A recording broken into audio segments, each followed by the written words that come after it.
They thought she was helpless, a blind black girl who couldn't see the cruel tricks they played on her. But what the bullies didn't know was that her father was a Navy SEAL, and the moment he found out what they did, the entire school learned a lesson they would never forget.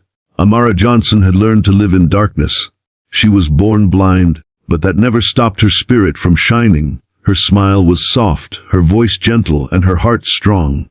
She carried a white cane through the school hallways, tapping carefully, memorizing every corner, every turn. While others saw her as fragile, Amara knew herself to be brave. But bravery didn't always protect her from cruelty.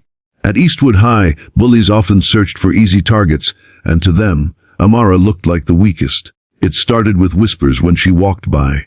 "Watch out, blind girl's coming." Then, snickers when she accidentally bumped into a desk. But the cruelty grew bolder. One day they moved her chair before she sat, laughing as she nearly stumbled. Another day they stole her lunch tray, leaving her fumbling in the cafeteria while others laughed. Amara tried to ignore it. Her father had always told her, strength isn't always about fighting back. Sometimes it's about holding your head high when the world tries to bring you down. She wanted to believe him. She wanted to stay strong. But the pain was real. The sting of being laughed at. The humiliation of not knowing who was mocking her. The loneliness of sitting in silence, pretending not to care. The ringleader was Jason, a boy who thought toughness came from cruelty. One afternoon, he and his friends took things further. As Amara walked through the hallway, Jason whispered, "Hey, watch this." He stuck his foot out and Amara tripped, falling hard to the floor. Her cane clattered across the hallway. The crowd erupted in laughter. Amara lay there for a moment, her palms stinging, her pride shattered. She wanted to cry, but she swallowed her tears. Slowly, she reached out, searching for her cane. That's when a voice cut through the laughter. Her father's voice. "Amara." The hallway froze. Standing at the entrance was Marcus Johnson, Amara's father. A tall, broad-shouldered man with calm eyes that carried storms within them. Few at the school knew who he really was. They saw just a quiet father who picked up his daughter after school. What they didn't know was that Marcus was a retired Navy SEAL, a man trained for war, a man who had seen the darkest corners of the world. And now, he had seen his daughter fall. The laughter died instantly as Marcus walked down the hallway, his boots echoing like thunder. He reached his daughter, helped her to her feet, and placed her cane gently in her hand. "You okay, baby?" he asked softly. Amara nodded, though her lips trembled. Then Marcus turned to the crowd. His eyes scanned every face until they landed on Jason. "Who tripped her?" he asked, his voice low, steady, but dangerous. No one spoke. The hallway was silent. Jason shifted nervously but tried to look tough. "It was just a joke, man," he muttered. Marcus stepped closer, his presence overwhelming. "A joke." His voice was calm but sharp enough to cut through steel. "Humiliating a blind girl is a joke to you." Jason swallowed hard. His friends backed away. Marcus didn't raise his voice. He didn't need to.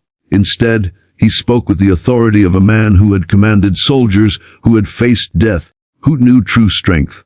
"Let me teach you something. In the SEALs, we protect those who can't protect themselves. We stand as shields, not as predators. And the weakest man in any room is the one who preys on the vulnerable." Jason's face flushed red. The crowd whispered. Then Marcus did something unexpected. He didn't yell. He didn't threaten. He crouched down so his eyes were level with Jason's. "One day you'll need someone to stand up for you. And if you keep living like this, no one will. Respect isn't earned by fear. It's earned by honor." Jason's eyes dropped to the floor. He muttered an apology, but Marcus wasn't done. "Don't apologize to me. Apologize to her." Jason turned to Amara, his voice small, his bravado gone. I'm sorry." Amara stood tall, her cane steady in her hand. For the first time, the power had shifted. The crowd wasn't laughing anymore. They were silent, ashamed. Marcus placed a hand on his daughter's shoulder. "You don't need to see the world to stand strong in it," he said softly. From that day forward, things changed. Jason and his crew never touched Amara again. In fact, word spread quickly. Amara's father was a Navy SEAL and no one dared mock her anymore. But the real change was deeper. Students began to see her not as a victim, but as someone courageous, someone strong. And Amara, she smiled more. She walked with her head higher.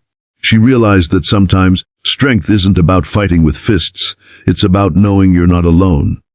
Final inspiring message. Amara's story reminds us, True strength isn't found in cruelty, but in courage. The world may try to break you, but with dignity, love, and support, you can rise above it. And sometimes, the quietest heroes aren't the ones in uniforms, but the ones who teach us to never mistake kindness for weakness.